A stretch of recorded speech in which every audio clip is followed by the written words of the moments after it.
Assalamualaikum warahmatullahi wabarakatuh. Sebelum mulai part 2, mari kita saksikan cuplikan video dari seorang dik doang yang pernah mengunjungi Ustadz Oyag di Saung Hijrah Sukabumi beberapa waktu lalu. Video ini dikutip dari YouTube channel Saung Hijrah Channel. Selamat menyaksikan. Assalamualaikum warahmatullahi wabarakatuh. Gang sempit ini akan menjadi sejarah atau pencatat seseorang yang hatinya lapang dan luas. Amin. Dari sebuah gubuk yang saya singgahi tadi, Ya. ada seorang sahabat, dia juga guru, teman dekat bagi semua orang yang ingin mencari kesejatian cinta. Amin. Inilah Ustadz Oyak, teman baruku, yang mengajarkan bahwa dimanapun kau berada, ya salam harus kau jadikan sebuah pedoman yang utama, mensejahterakan orang. Sehingga di daerah itu semua jadi selamat, bukan hanya dunia tapi juga akhirat. Ustadz Oyak, temui dia, belajar dari dia. Saya ketemu dia bukan hanya belajar, tapi juga ngopi. Ngopinya enak, kopi merek Juara. Jawara. Jahenya dong. Jahenya itu yang paling penting, saya suka. Tidak ada jahe sehebat di rumah Ustadz Saung Hijrah. Mantap. Saya ulang, kopinya Jawara, tapi jahenya juara. Dan itu hanya ada di Saung Hijrah Sukabumi. Sukabumi, miliknya Ustadz Oyak.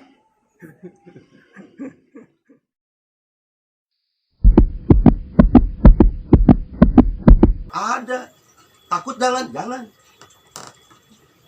Why? Karena tidak ada satupun yang mati karena corona. Titik. Ini tauhid, tidak boleh. Siapapun yang mau kontra silahkan. Hal yang sudah rutin kita bertahun-tahun lakukan seperti mohon maaf tahlilan dan sebagainya macamnya gitulah. Tiba-tiba ada ustadz yang sekarang banyak gitu Pak, yang lagi naik-naik itu mengharamkan itu Pak Ustadz.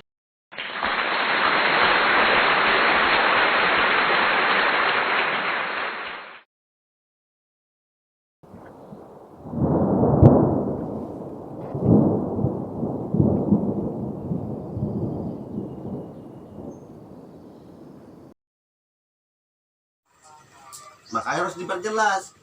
Yang tidak disenanginya itu, yang disebut bid'ahnya itu tahlilnya atau ritual tahlil.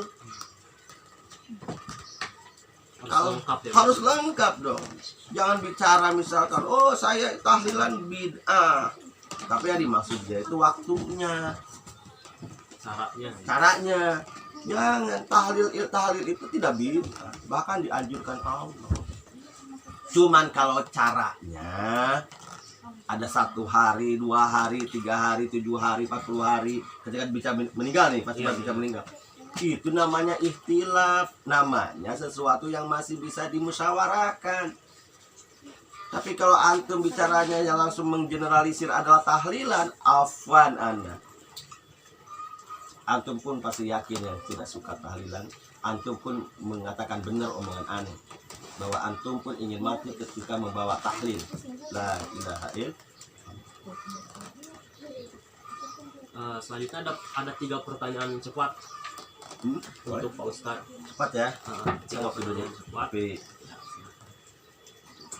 Nanti Pak Ustadz jawab cepat, tapi nanti setelahnya boleh kenapa pilih itu gitu Ustadz. Yang pertama, Dwi Dharma atau Saung Hijrah? Hijrah. Yang kedua, corona itu ada nggak sih Pak Ustadz? Ada. Pejabat atau pendakwah? Enggak. Oke, yang pertama, kenapa pilih Saung Hijrah daripada Dwi Dharma? Saung Hijrah merupakan titik balik saya untuk mengetahui dan mereinkarnasi diri sendiri. Dari Saung Hijrah lah saya tahu bagaimana hidup, tapi tanpa melupakan Dwi Dharma. Karena Dwi Dharma pun menjadi salah satu lembaga yang memberikan pelajaran begitu berharga bagi saya. sehingga tahu bagaimana karakteristik anak-anak, belajar dari anak-anak, karakteristiknya yang luar biasa. Tapi ketika bicara harus memilih, ya saya pilih tahun hijrah, karena tahun hijrah adalah menjadi titik balik saya. Dan mudah-mudahan menjadi kebaikan. Corona ada gak? Ya ada lah. Ada. Takut jangan. Why? Karena tidak ada satupun yang mati karena corona. Titik. Ini tauhid, tidak boleh. Siapapun yang mau kontra silahkan. Ini tauhid Anda. Tak ada satupun yang mati gara-gara corona. Semua yang mati itu karena ajal. Udah ajalnya. Cuman jadi begini, jangan sampai tauhid kita dicampur dihancurkan. Oh, ini matinya gara-gara corona. Masya Allah. Orang meninggal, orang mati, tak ada satupun makhluk yang bisa mencampurinya. Itu urusan Allah. Karena usia itu batasannya ajal. Orang mati karena ajal. Nah, ketika ajal datang, mungkin dia sedang dilanda corona. Jadi jangan diisbatkan bahwa matinya gara-gara corona. Mati itu gara-gara ajal. Tapi ketika ajal datang, ada corona dia. Sehingga kita lurus nih tauhid kita. Loh, berarti jangan tahu begitu gimana? Dalil. Allah sudah menyampaikan dalam Al-Quran, tidak ada satupun permasalahan, tak ada satupun musibah di dunia ini akan datang menghampiri seorang illa biidnillah, kecuali izinnya Allah.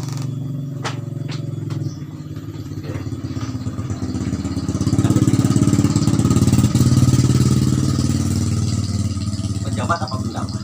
Pendakwah lah. Kenapa? Belum tentu pejabat bisa mendakwahi saya. Tapi saya sebagai pendakwah bisa mendakwahan pejabat. Terus pejabat, pendakwah kerjaannya beratan mana? Beratan mendakwah. Pejabat afan ketika dia melakukan kemunkaran, siapa yang bisa mengubah? Dirinya dan pihak ketiga. Pihak ketiga siapa? Pendakwah. Jadi pendakwah adalah pejabatnya Allah. Sebentar pejabat yang ada di sini, pejabat dunia, pejabatnya pemerintah. Saya pilih pejabat Allah. Untuk jawaban pertama sih sangat tepat kayaknya Pak Ustadz ini. Buktinya Pak Ustadz ada saung hijrah, tapi dari Dwi Dharma masih bisa datang ke sini gitu salah. Untuk yang kedua, tapi kita kan harus ikhtiar berarti kan, ikhtiar untuk menghindari wabah itu Pak Ustadz. Karena Maaf potong.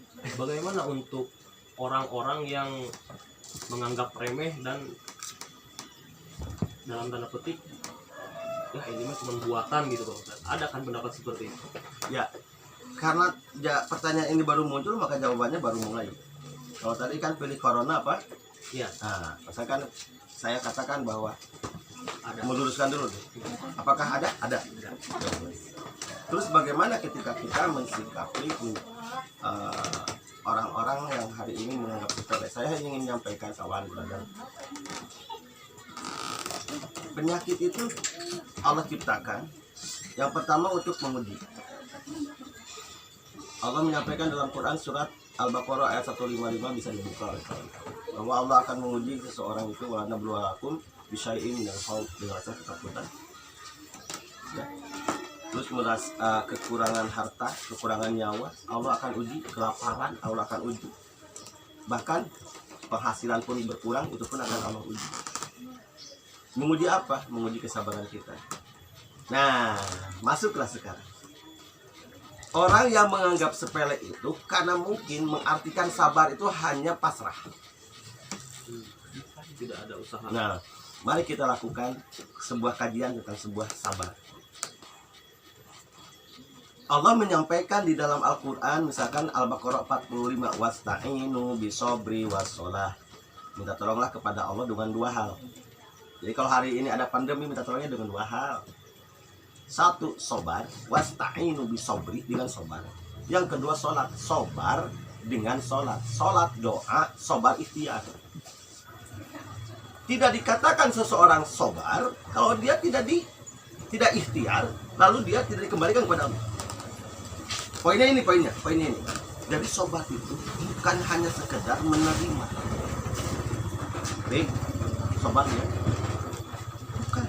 Sobat itu ada satu ikhtiar yang dia lakukan untuk keluar dari zona dia dan meraih sesuatu yang dia impikan, tetapi melalui satu doa, dia tidak melupakan doa dan dia mengembalikan hasilnya kepada Allah. Sehingga di dalam Quran surat At-Tolak itu disampaikan, "Tawakal 'ala Allah fa huwa hasbuh." Setelah sabar itu ada yang namanya tawakal. Sehingga Rasul pun ketika ada orang menyatakan bahwa saya mah, kenapa bulan ontamu enggak kau ikat? Aku mah tawakal saja sama Allah.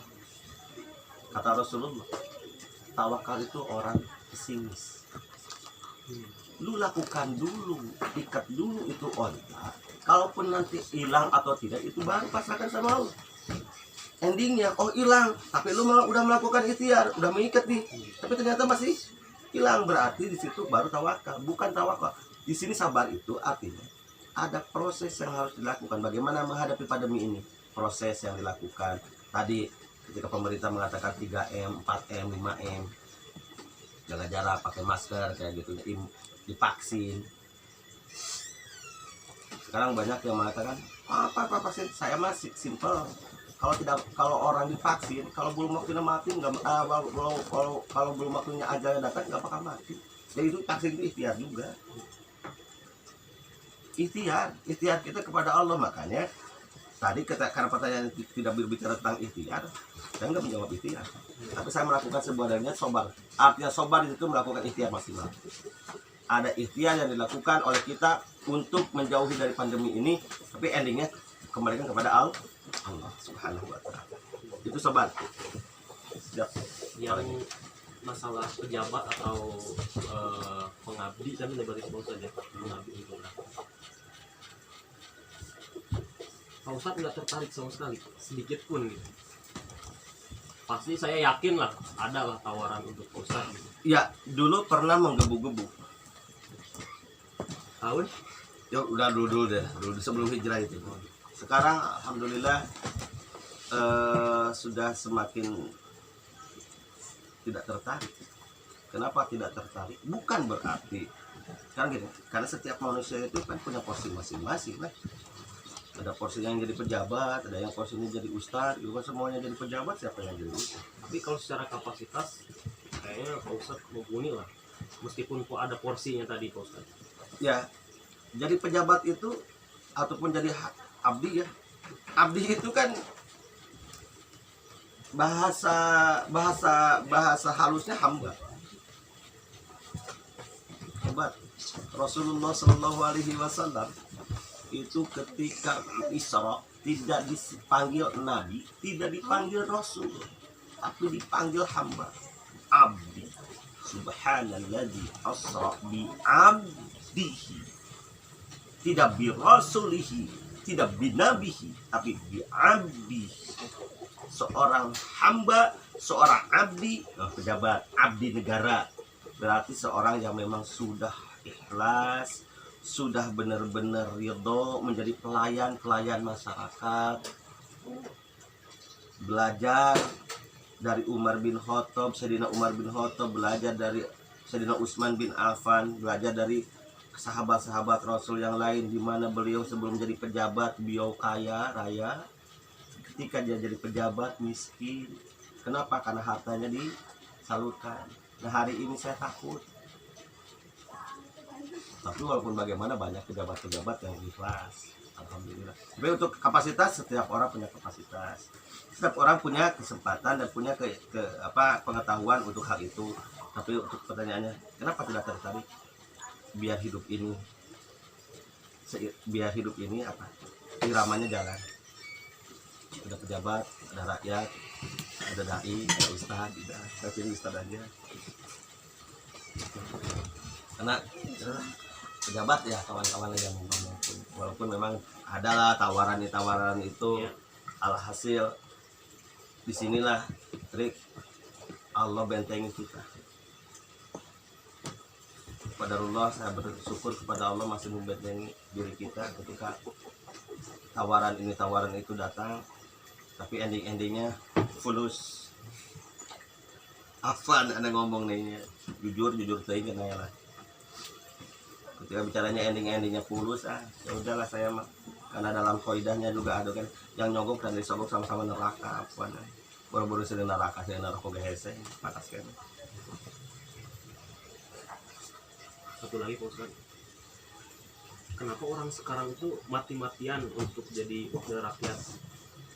Bukankah pertanggung jawabannya berat seperti yang Pak Ustadz tadi sampaikan? Karena yang pertama iblis itu tidak pernah berhenti menggoda. Belum ada ceritanya iblis itu tobat. Ada ceritanya iblis tobat? Enggak ada kan? Maka iblis itu sampai hari ini belum pernah tobat dan tidak akan pernah tobat, tidak pernah berhenti dan tidak akan pernah berhenti menggoda. Jadi dewan itu jadi wakil rakyat bukan sesuatu yang haram. Tetapi mungkin tidak sedikit orang yang sudah terjun kepada parlemen itu, ke dewan kalau dalam bahasa kita ya, jadi wakil rakyat lupa daratan. Lalu ditanya, kok bisa gitu? Ya bisa lah, kenapa? Karena iblis tidak pernah berhenti menggoda. Maka kata Allah mengatakan dalam Al-Quran, ya ayyuhalladzina amanu dkhulu fis silmi kafah wa la tattabi'u khutuwatis syaiton innahu lakum aduwwum mubin. Masuklah engkau hai orang yang beriman kepada Islam dengan sebenar-benarnya. Dan janganlah pernah engkau mengikuti ajakan setan, ajakan iblis yang karena sesungguhnya musuh yang nyata itu adalah setan. Karena setan itu halus. Dulu bisa jujur bicaranya ketika jadi dewan atau wakil rakyat, wakil rakyat seperti itu, lain ada sedikit kebohongan. Begitu ketemu rakyat dulunya ketika belum jadi semuhun kulan. Begitu jadi dewan tangga. Padahal dia itu baru wakil rakyat. Nu kieu tah ketua nama. Tah ieu ketua. Maka saya sih menyarankan saling menghormatilah sesama manusia, tapi jangan kau rendah dirikan di hadapan manusia. Janganlah kau rendah diri di hadapan manusia, tapi rendahkan hatimu di hadapan manusia. Rendahkan dirimu itu di hadapan Tuhan, bukan di hadapan manusia. Jika datang pejabat, orang tua ini, gak apa-apa, tapi jangan sampai rendah diri. Kemarin nama ketika memang dipilih, aku namanya sama-sama ini. Jadi mah atau ongkang-ongkang. Panggil jeung rakyat oge nu milih teu pernah wawuh. Ini buat wakil-wakil rakyat, ente ini baru wakil, aneh ketuanya brother, suntangan sama aneh.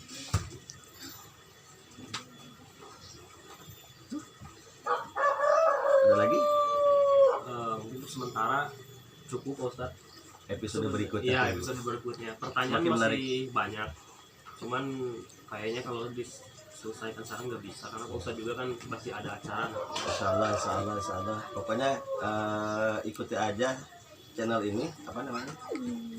Ini vlog pribadi sih Erik Afrizal. Di Erik Afrizal nih. Erik Afrizal. Subrek, like, komen. Kalau mau masuk di YouTube aneh, Saung Hijrah channel atau di Ustadz Ojak channel. Terima kasih. Sama-sama. Semoga Pak Ustadz dan keluarga selalu diberikan kesehatan, Amin, Allahumma amin. keberkahan. Amin. Karena yang terpenting itu agar selalu bisa membimbing kami para Insyaallah. murid, para pemuda yang ada di lingkungan. Siap, insyaallah. Untuk rekan-rekan, pertanyaannya sebagian tadi sudah saya sampaikan amanahnya ke Pak Ustadz. Mungkin kalau ada yang belum, lain kali akan saya sampaikan. Untuk acara selanjutnya kapan Pak Ustadz bisa mampir ke rumah?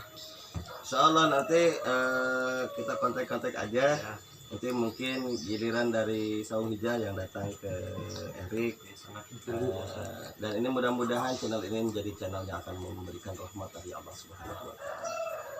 Saya tutup dulu dengan doa.